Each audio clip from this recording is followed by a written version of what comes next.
Paulo Velasco, sou traumatologista ortopedista. Minha área de atuação é ombro e cotovelo. O que a gente ia comentar um pouquinho hoje é sobre os tipos de lesão do manguito rotador. O que seria o manguito rotador? O manguito rotador são os tendões do ombro que ajudam na estabilização da escápula. Tá?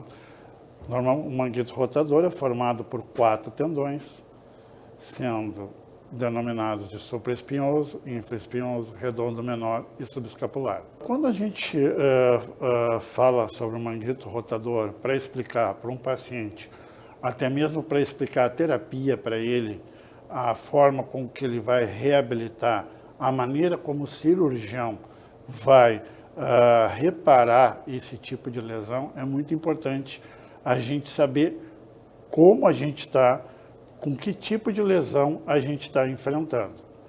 Tá? Alguns aspectos são muito importantes quando se fala no tipo de lesão de manguito rotador. É importante saber qual o tendão acometido, a extensão da lesão no tendão, seja ela em profundidade ou em tamanho. É importante saber se existe algum fator concomitante, como esporão, como algumas alterações metabólicas.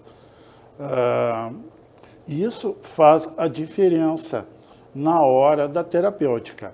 Por exemplo, uma lesão completa no tendão do manguito rotador provavelmente vai ser tratada com cirurgia.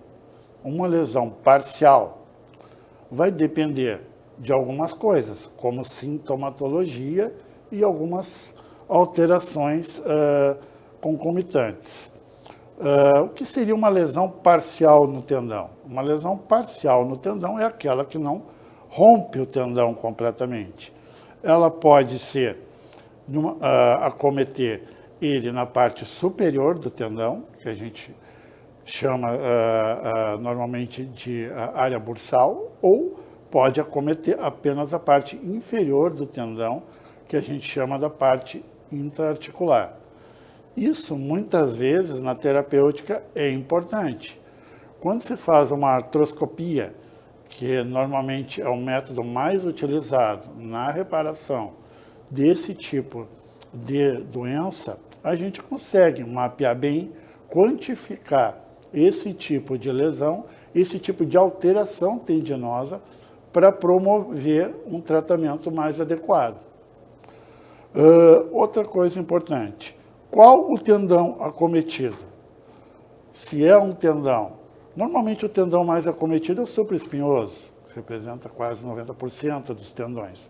Às vezes ele é rompido associado com outros tendões, outras vezes não. Isso já vai ter influência na nossa terapêutica. Então, quando se passa para um colega ou para um paciente, a gente diz, tu tem uma lesão no supraespinhoso, então esse tendão ele é responsável por uma rotação externa, pela elevação, e que juntamente com a clínica vai nos nortear o tratamento mais adequado.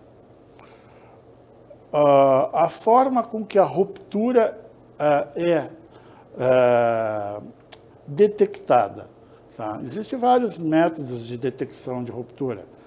Temos a ecografia, temos a ressonância magnética e temos o padrão ouro, que é a artroscopia, né, que permite visualizar, quantificar, tocar no tendão, perceber um pouquinho da histologia do tendão, da qualidade do tendão. Isso é importante na hora de estabelecer um prognóstico para esse tipo de doença. Então, existem lesões que às vezes comprometem todo o tendão, tá, que a gente chama de lesões maciças, né, que de acordo com o tamanho a gente quantifica eles. E isso é muito importante para ver o prognóstico da doença, né? As lesões, elas podem, às vezes, ter uma forma de U, e isso é muito importante saber, porque outras podem ter uma forma em torno de L, né? Ou seja, como rasgou o tendão. E essa forma que a gente entende, como compreende, como esse tendão rasgou, é muito importante para a gente restaurar a anatomia perfeita para que a reabilitação seja mais efetiva, mais precoce, menos dolorosa, né? E isso é muito importante. Número de tendões acometidos, isso é importante saber, porque se a gente vai planejar uma cirurgia, nós temos que saber que tipo de equipamento a gente vai levar para o bloco cirúrgico para reparar esses tendões. Por fim, é importante que o paciente, quando sinta alguma coisa, tem alguma sintomatologia no ombro, é muito importante a procura de um profissional especializado, porque isso pode ser determinante num diagnóstico mais precoce e num tratamento mais efetivo. O método, nos casos, quando o paciente tem uma lesão propriamente dita, e se não houver nenhuma comorbidade, normalmente se usa o tratamento cirúrgico através de um método minimamente invasivo, que é a artroscopia.